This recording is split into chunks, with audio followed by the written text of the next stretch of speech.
I actually have a bonus for you all tonight. What is up, everybody? Welcome back to my developer vlog series, devlog series.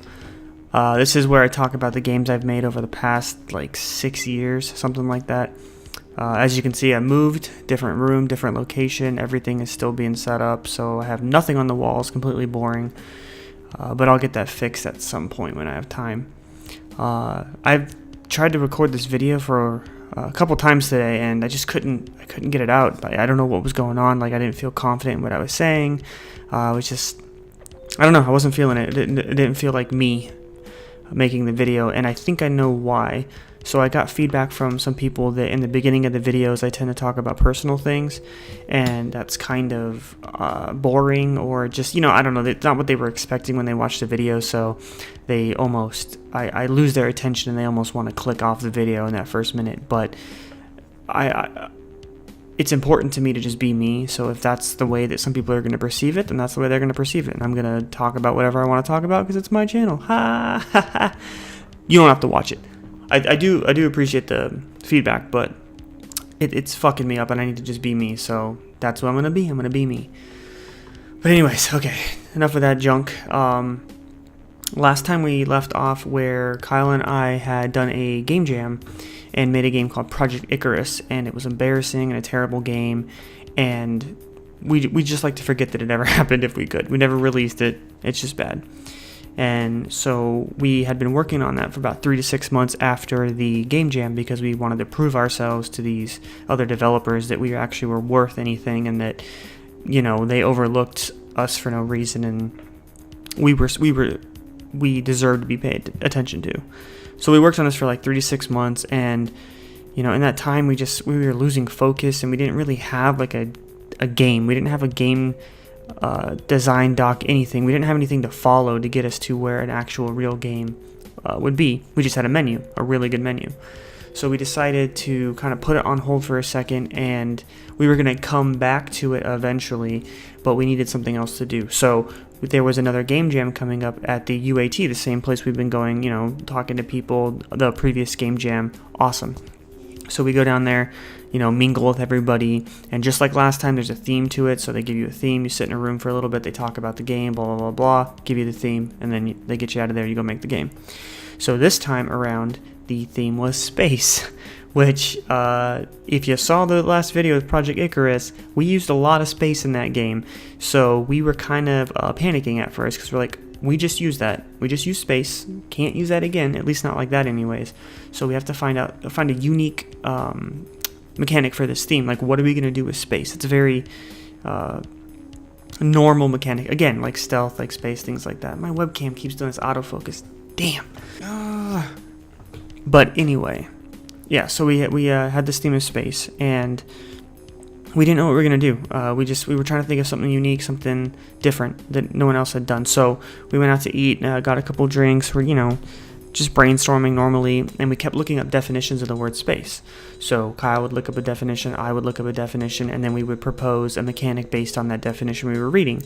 And it was just getting nowhere. Like, you know, space is a very normally defined word. It's not unique in any way. Like, for instance, one of the definitions is the distance between two objects.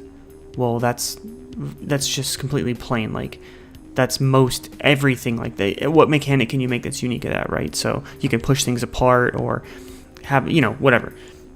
So we're like, damn, like, what are we gonna do? Like, the ideas weren't catching. There just wasn't anything that popped out to us. So it took like 30 minutes. There's my pen for. It took like 30 minutes, and finally, you know, we're so frustrated, and we both looked at each other and we're like, wait. We've been reading all these definitions. Why don't we just use the definitions as the mechanic? We can make a game based off the word space and the different iterations of the definitions. So we'll have like a puzzle game, and then each definition will have you do something in the game based on what it says. And it turned out amazing. Like, it actually, to me, LACUNA is the name of the game. I keep doing this. I need to say the name before I get into the actual explanation. What is wrong with me? We interrupt your regular broadcast for a special announcement. I didn't show any gameplay of Lacuna in this video because I wanted to keep it a secret as far as the puzzle goes, so if anybody wants to play it, I didn't want to spoil the puzzles or how to solve them or anything like that. So, like I said, it's a 10-minute game. If you want to give it a shot, give it a shot. It's beautiful. You'll enjoy it. And also, I'm an idiot because I keep forgetting to tell you the name. Alright, enjoy your program. Bye. But Lacuna is the name of the game. To me, Lacuna is probably the most beautiful game we've made. There's another one that I'll talk about later that is close second, like super close second, but Lacuna was so beautiful. I actually feel proud of making it. Like, if I were to show anybody two of our games, that would probably be one of them, and then there'd be another one on top of that. But yeah, Lacuna is extremely beautiful to me.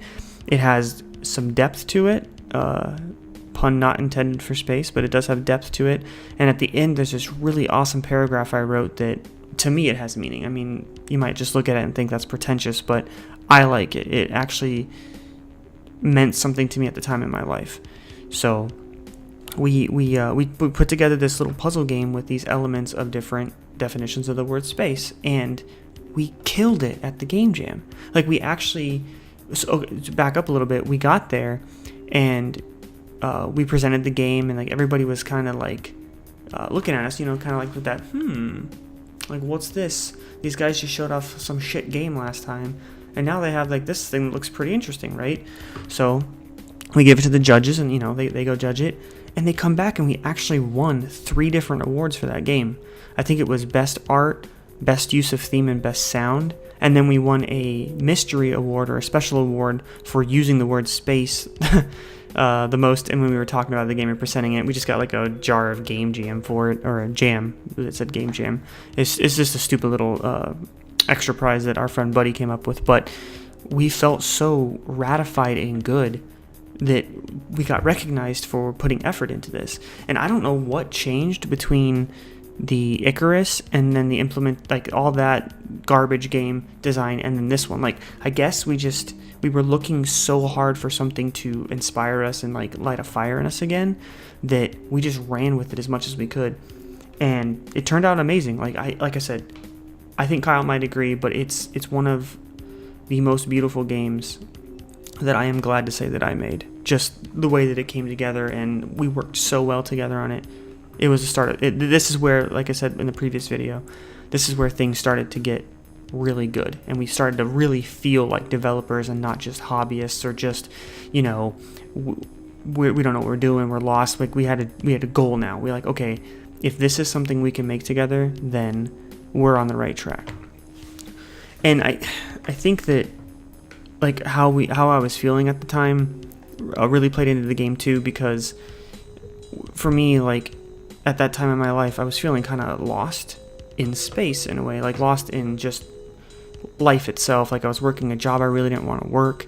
I had just quit a previous job because it was too far, and I didn't know what I was doing. I was trying to find my identity, and then so doing game jams and game development was like helping me find my identity. It was helping me figure out the space in myself that I needed to fill to be whole. And this was actually an outlet for that, and still is. Like, obviously to this day I still do it. So I think that the reason why this has such a special place in my heart is because it was also filling that void. Like, not only was literally the game about space, but it was also helping fill a space that I was missing, because I didn't and I don't still feel satisfied in my real jobs. Like, I wish that I could do game development full time and that would be it, but it's just such a hard industry to get into and be successful. Like, it really is. It's insane. So, but Lacuna is the start of many more successes to come, and I can't wait to talk about those and share it with you. But yeah, if you get a chance, I'll put the link in the description for Lacuna. Just give it a download. It takes like 10 minutes to play. Not a long time, but hopefully you'll like it, and hopefully you'll find it as beautiful as I did. And if you notice, like, if you've ever played the game Fez by Phil Fish, when that came out, this was around that time, and I was super inspired by Fez. Like, that game blew my mind, how creative and intelligent the puzzles were, and the art and the music by Disaster Piece.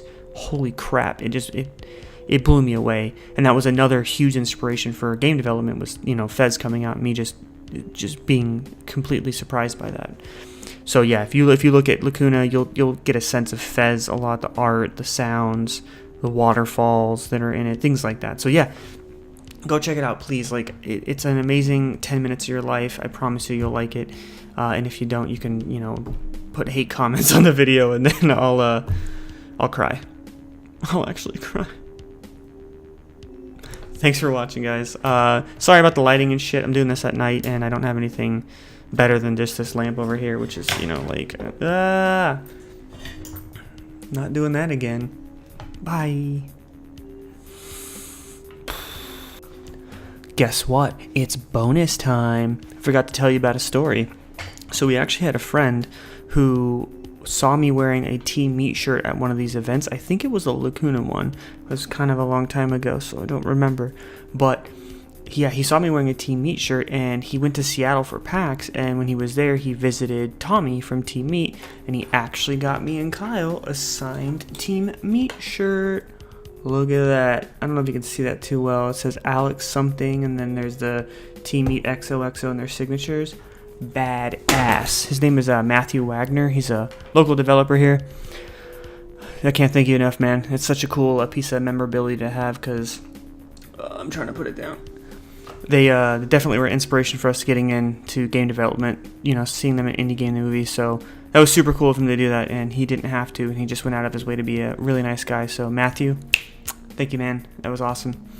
All right, peace out for real this time. Bye.